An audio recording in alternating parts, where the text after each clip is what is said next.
This story honestly seems totally made up until you review the police report, because the police officially kind of confirm much of what the family claims to be true about their haunting experience. And if that doesn't convince you, there's actually a movie adaptation called Veronica on Netflix, and they claim this is true too. So let's see what you think.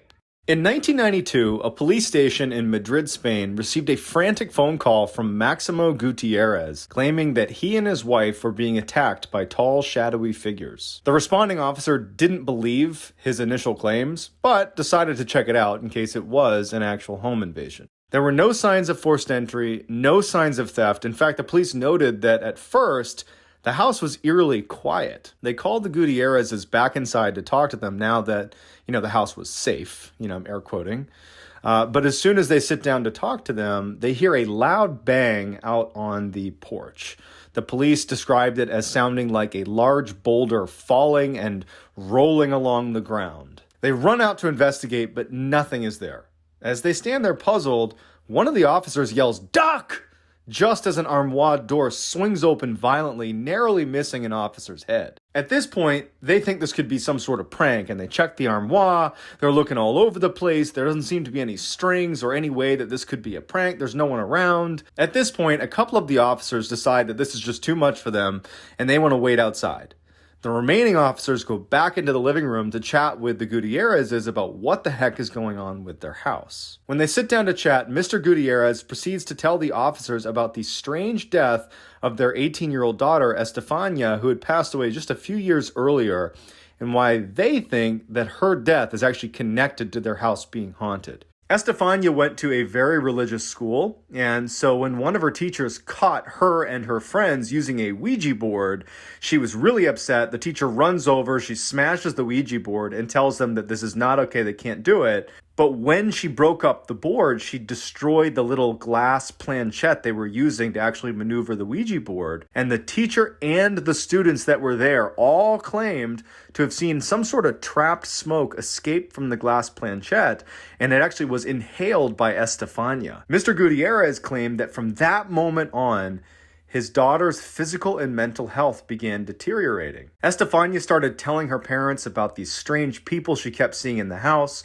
especially at night when she was laying in bed. There'd be these shadow figures that would come out of the closet, come in the door, and they'd crawl all around her room. They'd even grab her sometimes at night. Her parents brought her in for testing, and no doctor could explain what was wrong with her.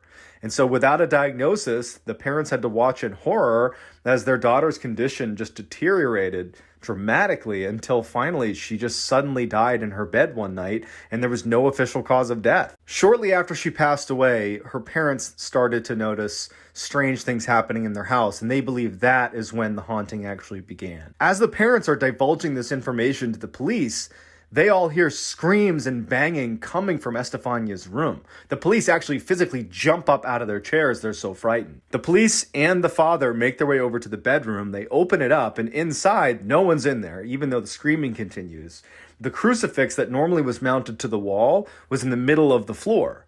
Where it was mounted on the wall were now these deep scratches dug into the wall that were not there literally probably 30 minutes earlier. The police continued to look everywhere to figure out where the heck the screaming is coming from, but they couldn't figure it out. As they're examining the room, they start hearing pounding in all of the walls. One of the police officers noticed that a picture of Estefania in that room had fallen on the ground, and he picked it up, and the frame itself was undamaged.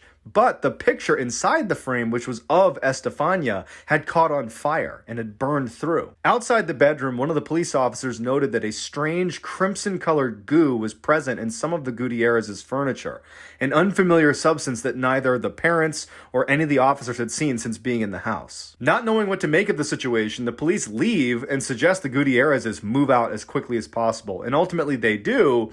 And they report as soon as they left that house, all of the paranormal activity ceased. The official police report is filled with extraordinary events that the officers present, which included the chief inspector of the police force, swore to have witnessed, leaving this case to be one of the most recent and eeriest unexplained cases in police history. And recently, this case was actually adapted into a movie called Veronica on Netflix, and people are saying it is the most terrifying movie they have ever seen. If you enjoyed this video, be sure to like and subscribe, and let me know what you want to hear next.